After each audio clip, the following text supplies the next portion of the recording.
Hi everyone, কেমন আছেন সবাই? আশা করি সবাই ভালো আছেন। চলে আসলাম আরেকটা ট্যুর ব্লগ নিয়ে। আপনারা দেখেই বুঝতে পারছেন আমি কোথায় গিয়েছি। হ্যাঁ, আমি গিয়েছি চায়ের রাজ্য সিলেটে। আমার জন্য এই ট্যুর ব্লগটা এবং স্পেশালি এই ট্যুরটা অনেক অনেক special and memorable because this is my first ever solo trip and with my office colleagues. আমার আসলে এই ট্যুরটাতে যাওয়ার কোনো ইচ্ছা ছিল না, কোনো প্ল্যান ছিল না because I was upset due to some reasons. But আমার হাজব্যান্ড, আমার ইনল সবাই আমাকে এতটা সাপোর্ট করলো যে আমি আসলে না গিয়ে পারলাম না। অ্যান্ড অবশ্যই আমাকে ক্রেডিট দিতে হবে আমার অ্যামেজিং অফিস কলিগদের, যারা আসলে আমাকে জোর না করলে আমি এই ট্রিপে যেতামই না। এবং ওরা আমার জন্য আসলে অনেক প্যারা নিয়ে লাস্টের দিকে টিকিট কাটছে। তো বেসিক্যালি আমরা এখানে টোটাল 35 জনের মতো আমরা ট্যুর দিয়েছি। আমাদের অফিসের প্রেজেন্ট যেসব এমপ্লয়ি আছেন এবং যারা এর আগেও ছিলেন, আই মিন এক্স কলিগস। তো আমাদের এক্স কলিগস আসলে কিছুদিন আগেই জাস্ট আমাদের টিম থেকে ছিল, অন্যান্য কোম্পানি বা অন্যান্য টিমে চলে গিয়েছে। তো আমাদের সাথে আসলে এত ভালো একটা বন্ডিং, আমরা ওনাদেরকে ছেড়ে এই ট্রিপে যাবো এটা আসলে ভাবতেই পারি নাই। সো আমরা সব মিলে 35 জনের মতো এই ট্রিপে গিয়েছিলাম। তো আমাদের ট্রেনটা ছিল রাত 10টায় এবং ট্রেন থামে হচ্ছে শ্রীমঙ্গলে ভোর 3টা সাড়ে 3টার দিকে। এবং এরপরে আমাদের প্ল্যানিং ছিল যে আমরা একটা হোটেলে গিয়ে উঠবো, একটা লোকাল হোটেলে বেসিক্যালি। তো ওখানে আমরা সবাই রেস্ট করব, একটু ফ্রেশ হব, তারপর আমরা আবার সকাল 7টা বা 8টার মধ্যে বের হয়ে যাবো। আমাদের এরকম একটা প্ল্যানিং ছিল। বাট আনফর্চুনেটলি সেটা কোনো একটা কারণে হয় নাই। ওই হোটেলের একটু প্রবলেম ছিল, যার কারণে আমরা ওখানে স্টে করি নাই। তো আমরা ট্রেন থেকে নেমেই এই যে আমরা এখানে ব্রেকফাস্টে বসে পড়ি, তখন কিন্তু ভোর 4টা। এবং এটা কিন্তু আসলে এই টাইমে আমরা কেউ আসলে খুব একটা ব্রেকফাস্ট করেও না। আমরা ব্রেকফাস্ট করে, যেহেতু আমাদের হোটেলে খুব একটা জায়গা হয় নাই এবং অনেক ইস্যুস ছিল, তো আমরা লাস্টে আমাদের যেখানে থাকার কথা, আই মিন রিসোর্টে, and this was Balishira resort. Balishira রিসোর্টে আমরা ডাইরেক্ট চলে যাই। আমাদের ওখানে চেক ইনটা ছিল দুপুর 2টায়, কিন্তু যেহেতু আমাদের ওই লোকাল হোটেলে জায়গা হয় নাই অ্যান্ড প্রবলেমস ছিল ওখানে, সো আমরা পরে বালিশিরা রিসোর্টে বসে পড়ি। ওখানে যে লবি ছিল, আমরা লবিতে ওয়েট করতে থাকি এবং ওখানে আমাদের সব ব্যাগস লাগেজ রেখে দেন আমরা চিন্তা করি যে এখান থেকে আমরা একটু ফ্রেশ আপ হয়ে দেন আমরা যেখানে ঘুরতে যাবো সেসব জায়গায় চলে যাব। বালিশিরা রিসোর্ট খুব একটা বড় না, বাট ছোটোর মধ্যে খুব সুন্দর, খুব ছিমছাম একটা জায়গা। আমার কাছে ভালোই লাগছে পরিবেশটা, কিন্তু ওদের খাবার আমার কাছে অতটা ভালো লাগে নাই। এনিওয়েজ, বাট আমি জায়গাটা খুব এনজয় করছি। আমরা এখানে একটা বাদর দেখছিলাম, পুলে আমি নামি নাই, জাস্ট পাটা একটু ভিজাইছি।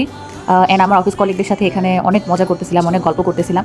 সকালবেলা ওয়েদারটা কিন্তু খুব ভালো ছিল এবং ওয়েদারটা দেখে মনে হচ্ছিল কি যে সারাদিন একটু মেঘলা একটা ওয়েদার থাকবে অথবা একটু বৃষ্টি হবে। কিন্তু বিশ্বাস করেন, যে 2 দিন আমরা সিলেটে ছিলাম একটুও বৃষ্টি ছিল না এবং এত বেশি রোদ ছিল যে আমাদের আসলে রোদটাই ট্রিপে অনেক কষ্ট দিচ্ছে। সিলেটে গেলে কিংবা যে কোনো ট্যুরে গেলে আসলে অনেক হাঁটতে হয়, কিন্তু এই হাঁটাটার কষ্ট হতো না যদি না রোদটা যদি একটু কম থাকতো। রোদ বেশি থাকাতে আমরা আসলে অনেক কষ্ট পাইছি। আর যেহেতু আমরা পুরোটা রাস্তায় যে চাঁদের গাড়িতে করে গিয়েছি, সো এটার জন্য আসলে আমাদের জন্য অনেক একটুটা কষ্ট তো ছিলই। তো যাই হোক, চাঁদের গাড়িতে এই রোদের মধ্যে আমরা অনেক মজা করছি। এটা যেহেতু সবারই এখানে বেশিরভাগই আসলে first trip, solo trip, and office থেকে আমরা যেহেতু সব কলিগরা মিলে গেছি, সো এই জিনিসটা আসলে অনেক আনন্দদায়ক। যারা এরকম অফিস ট্রিপে যায় অথবা এরকম ফ্রেন্ডদের সাথে গ্রুপে ট্রিপে যায়, এটা আসলে বোঝানোর মতো না। এই ফিলিংসটা অনেক মজা হয় এই ট্রিপগুলোতে আসলে। তো আমরা চাঁদের গাড়িতে অনেক মজা করছি এবং শ্রীমঙ্গলে আসলে এই চাঁদের গাড়িটাই সবচেয়ে মজা, কারণ এখানে আসলে দুই পাশের যে নেচার এটা উপভোগ করা যায় পুরাটা সময় ধরে। এবং আমরা প্রথমে চলে যাই ওখান থেকে লাউয়াছড়া ন্যাশনাল ফরেস্টে। এই রোডটা বেসিক্যালি আমরা লাউয়াছড়া ন্যাশনাল ফরেস্টের দিকেই যাচ্ছিলাম এই টাইমটাতে। তো দুই পাশের যে নেচারটা, এটা আসলে খুবই দেখার মতো। এবং লাউয়াছড়া ন্যাশনাল ফরেস্টের কাছাকাছি অনেক গাছ, এই যে চারপাশে এত গাছ, দুই পাশে গাছে ভরা, এবং আমাদের মাথায়ও লাগতেছিল অনেকের। তো এই জিনিসটা, এই সিনারিটা দেখতে এত ভালো লাগতেছিল, এত সুন্দর লাগতেছিল। এবং যেহেতু রোদ ছিল, বাট রোদের মধ্যে একটু গরম লাগতেছিল, কিন্তু এই জায়গাটাতে এসে স্পেসিফিকলি এই জায়গাগুলোতে যেখানে দুই পাশে অনেক গাছ, এই গাছের মধ্যে আমাদের একটু ঠান্ডা ঠান্ডা লাগতেছিল। এবং একটা পর্যায়ে গিয়ে সবাই বলতেছিল যে আমাদের তো শীত লাগতেছে। অ্যান্ড অনেক মজা হয়েছে সত্যি বলতে। এই এই গাড়িতে যে জোরে আমরা যাচ্ছিলাম, এই জায়গাটাতে আমাদের সবচেয়ে বেশি মজা হয়। আমরা গান ছেড়ে না অনেক মজাও করছি সবাই মিলে।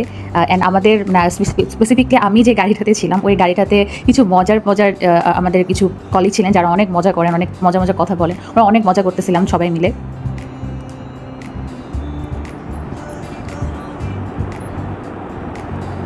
এটা লাউয়াছড়া ন্যাশনাল ফরেস্টে যাওয়ার পথে। আপনারা দেখতেই পাচ্ছেন এত সুন্দর জায়গাটা, আমি আসলে ভাষায় প্রকাশ করতে পারবো না। এখানে যারা গেছে তারাই বুঝতে পারবে যে এই রোড আঁকে বাঁকে যে রোডগুলো যায়, এই রোডগুলো যে এত সুন্দর। আমরা অনেকক্ষণ ধরে গান ছাড়া ট্রাই করছি, কোন গান ছাড়বো বুঝতেছিলাম না। তারপরে আমরা যেভাবে পারছি গান ছাড়ছি। এত গাড়ির এত সাউন্ড থাকে, সাউন্ডের মধ্যে গান অত শোনাও যায় না যদি না স্পিকার থাকে। কিন্তু তারপর আমরা অনেক মজা করছি। তো এরপরে আমরা লাউয়াছড়া ন্যাশনাল ফরেস্টে চলে যাই। লাউয়াছড়া ন্যাশনাল ফরেস্টে একটা রেল লাইন আছে, ওই রেল লাইনটাতে আসলে বসেই সবাই ছবি তুলে, which is national photo. But যেটা হয় ওটার পরে একটা খাসিয়া গ্রাম আছে, খাসিয়া পল্লী যেটাকে বলে, কিন্তু ওইটা অনেক ভিতরে, অনেক মানে প্রায় 1 ঘন্টার মতো আমাদের হাঁটা লাগছে। তো আমাদের একটা মিস্টেক ছিল, যেহেতু আমরা অনেকগুলো স্পটে ঘুরবো, আমাদের এরকম একটা প্ল্যানিং ছিল। তো আমাদের উচিত ছিল যে আমরা রেল লাইন পর্যন্ত গিয়ে ছবিটা তুলে তারপর আমরা হয়তো অন্য স্পটগুলোতে চলে গেলাম। বাট আমরা কি করছি, আমরা খাসিয়া পল্লী দেখবো এবং আমাদের এত বেশি এক্সাইটমেন্ট কাজ করতেছিল, আমরা ওই জায়গাটায় অনেক বেশি হেঁটে ফেলছি। এবং খাসিয়াপল্লিতে কেউ কেউ যেতে পারছে, কেউ কেউ যায় নাই, বিকজ অনেকে হাঁপায়ে গেছিলো। তো আমরা অনেকেই যাই নাই। এবং মোস্ট ইম্পর্টেন্টলি আমার তো 2 পায়ে ব্যথা ছিল, আমি ট্রিপে যাওয়ার আগে ঠাস করে সিঁড়ি থেকে পড়ে যাই, আর আমার 2 পায়ে লাগে, খুব ভালোভাবেই লাগছে আসলে। আমি তো ভাবিই না আসলে এই পা নিয়ে যে আমি হাঁটতে পারবো বা এই ট্রিপে যে ঘুরতে পারবো, এটা আমার কল্পনার বাইরে ছিল।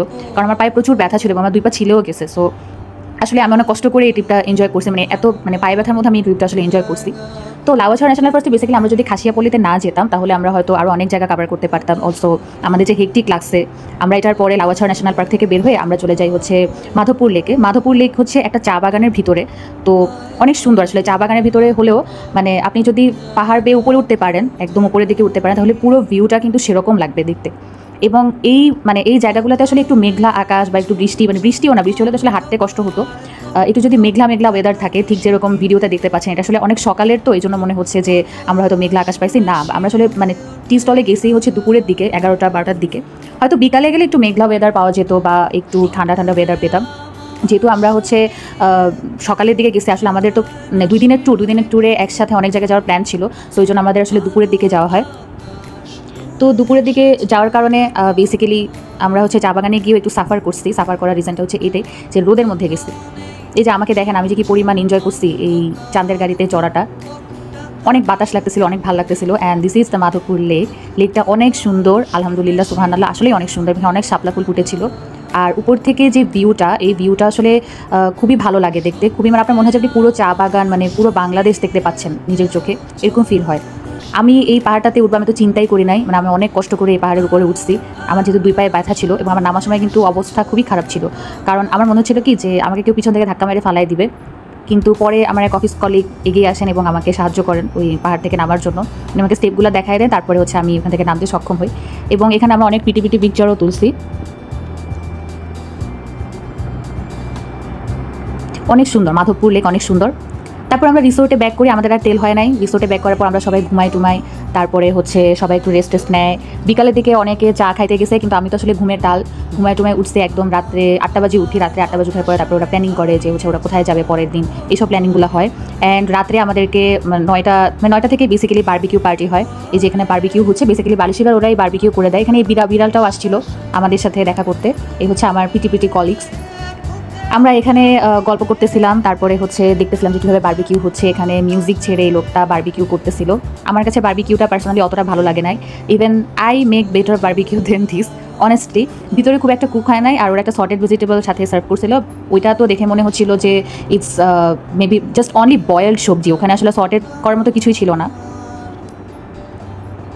তো যাই হোক, এখন কি করার, আমাদের রাতে যেহেতু এটাই আমাদের অপশন ছিল যে আমরা জাস্ট বারবিকিউ পার্টি করবো, অ্যান্ড ওটাই আমাদের ডিনার হবে। সো আমরা ওটাই আসলে এনজয় করার ট্রাই করি। এই বিড়ালটা বারবার আমাদের পিছনে ঘুরতেছিল, অ্যান্ড এটা একটা ব্যাটা বিলাই, ও ব্যাটাদের মতোই ডাকে, মানে ওর ম্যা বলাটা এত ভয়ঙ্কর, আমার দেখে অনেক মজা লাগতেছিল। আমি চাইছিলাম যে আসলে এখানে যদি আমরা নিজেরা বারবিকিউ করতে পারতাম তাহলে মজা হতো। অ্যান্ড আমাদের রুমে, এটা হচ্ছে আমাদের রুমে এসে ভাইয়ারা অনেক নাচানাচি করছে। আমার এই 3জন মানে কলিগস, এরা হচ্ছে আসলে অনেক ভালো নাচতে পারে, অনেস্টলি ওরা দেখেই বুঝতে পারতেছেন। পরে আমরা সবাই মিলে অনেক নাচছি, আমাদের আরও কলিগ যারা ছিলেন সবাই মিলেই আমরা নাচছি। আর এটা হচ্ছে আমাদের রুমের ভিউ, আমাদের রুমের বারান্দার ভিউটা খুবই সুন্দর ছিল। এবং এটার পিছনে হচ্ছে একটা ঝিরি বা ঝর্ণা টাইপের আছে। ওই ঝর্ণাটার যে সাউন্ড, ওই সাউন্ডটা দেখতে খুবই ভালোই লাগে, খুবই সুন্দর, মানে শোনায় আর কি, শুনতে খুবই ভালো লাগে।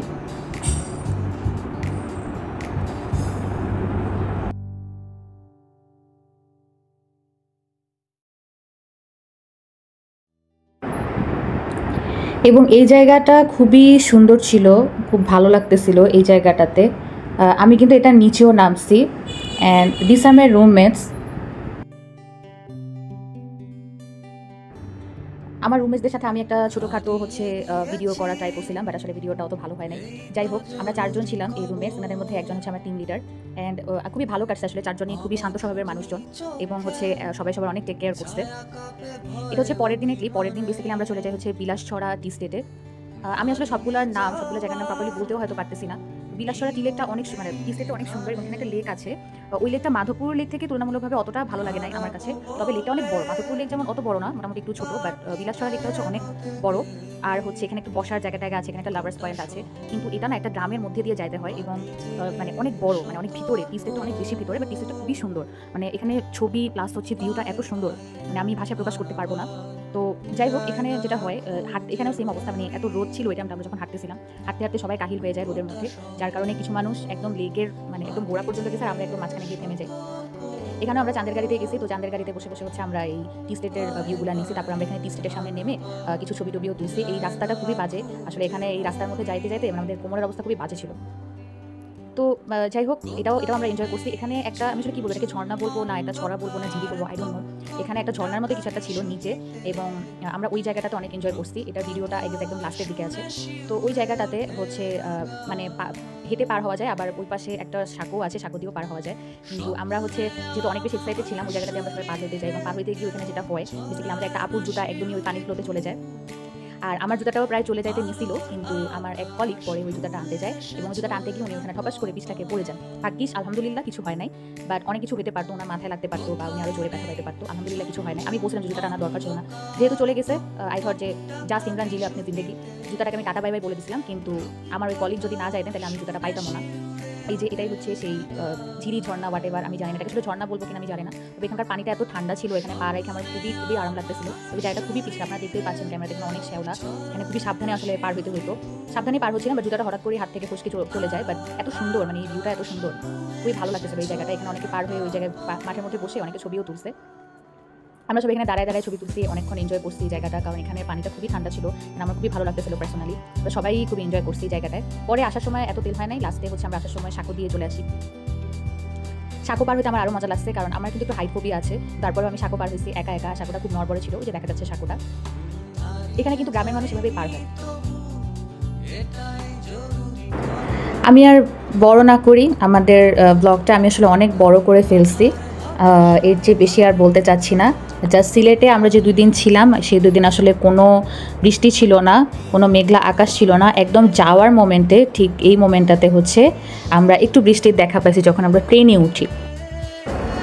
তো ওভারঅল আমার সিলেট এক্সপিরিয়েন্স অনেক অসাম, অনেক সুন্দর, অনেক ভালো গিয়েছে, ভালো মন্দে সবটা গিয়েছে আসলে। কলিগদের সাথে সবাই মিলে একসাথে এরকম যাওয়া আসলে খুবই কম হয়। আমি আসলে থ্যাঙ্কস দিতে চাই আমাদের অফিসের সকল এমপ্লয়ি এবং যারা এই ট্যুরটাকে এক্সিকিউট করার পিছনে এতটা কষ্ট করছে। একটা ট্যুর এক্সিকিউট করা, একদম সাকসেসফুল করা কিন্তু আসলেই খুবই ডিফিকাল্ট। ও সবাইকে অনেক থ্যাঙ্কস আমার এই পুরো লম্বা ব্লগটা দেখার জন্য। আশা করি নেক্সট আবার কোনো একটা ট্যুর ব্লগ নিয়ে অথবা আবার কোনো একটা ব্লগ নিয়ে আমি আসবো। আমি আসলে খুবই লেজি একটা blogger, you can call me, কারণ হচ্ছে আমার এত তেল হয় না, এবং যখন তেল হয় তারপরে আমি ভিডিওগুলো আপলোড করি। Thank you so much.